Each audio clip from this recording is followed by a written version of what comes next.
Yin and yang, dualities that are inextricably intertwined with one another, that continue to play into one another, and which contain an element of the opposite quality within themselves. We live in a world characterized by duality, and when we examine closely, we find that we cannot have light without darkness, happiness without sadness, etc. Even those who work the hardest to achieve a status of light retain some element of shadow. Yet we can envision an existence without duality. Many people believe in a heavenly realm characterized by unending bliss, with angels singing hymns of joy and praise.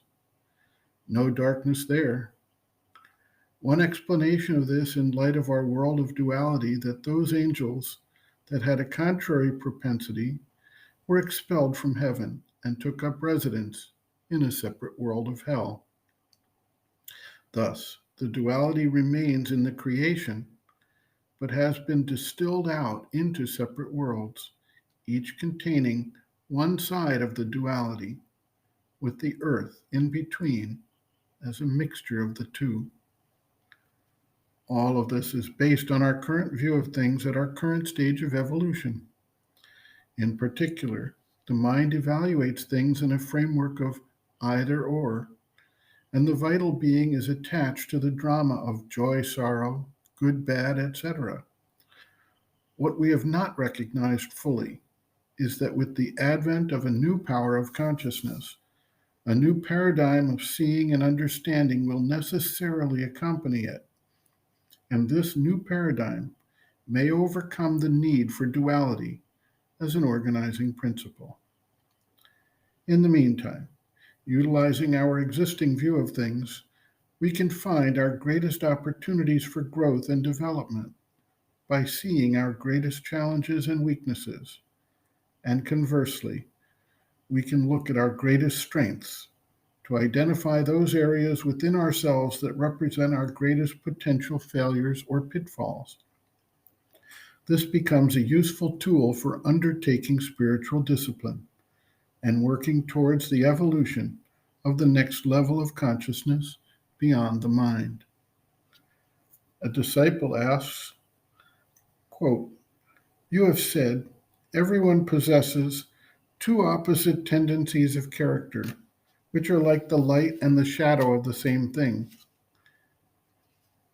This is a quote from The Mother on Education.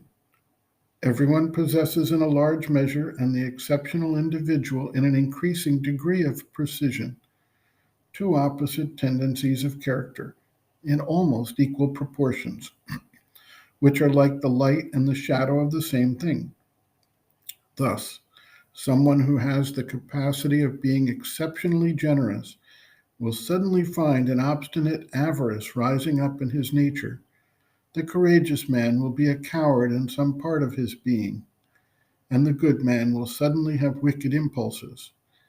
In this way, life seems to endow everyone not only with the possibility of expressing an ideal, but also with contrary elements, representing in a concrete manner the battle he has to wage and the victory he has to win for the realization to become possible. Reference The Mother on Education, Collected Works of the Mother, Volume 12, page 19. The disciple asks, "Why are things made in this way? Can't one have only the light?" The mother writes, quote, "Yes, if one eliminates the shadow, but it must be eliminated. That does not happen by itself. The world as it is a mixed world. You cannot have an object which gets the light from one side without its casting a shadow on the other. It is like that. And indeed, it is the shadows which make you see the lights. The world is like that. And to have only the light, one must definitely go through the entire discipline necessary for eliminating the shadow. This is what I have explained a little farther. I have said that this shadow was like a sign of what you had to conquer in your nature in order to be able to realize what you have come to do. If you have a part to play, a mission to fulfill, you will always carry in yourself the main difficulty preventing you from realizing it, so that you have within your reach the victory you must win. If you had to fight against a difficulty which is everywhere on earth, it would be very difficult. You would need to have a very vast consciousness and a very great power. While if you carry in your nature just the shadow or defect you must conquer, well, it is there within your reach. You see all the time the effects of this thing and can fight it directly, immediately. It's a very practical organization. End quote. Reference, Sri Aurobindo and the Mother, Growing Within, The Psychology of Inner Development, Chapter 6, Growth of Consciousness, Difficulties and Pitfalls, pages 117 to 119.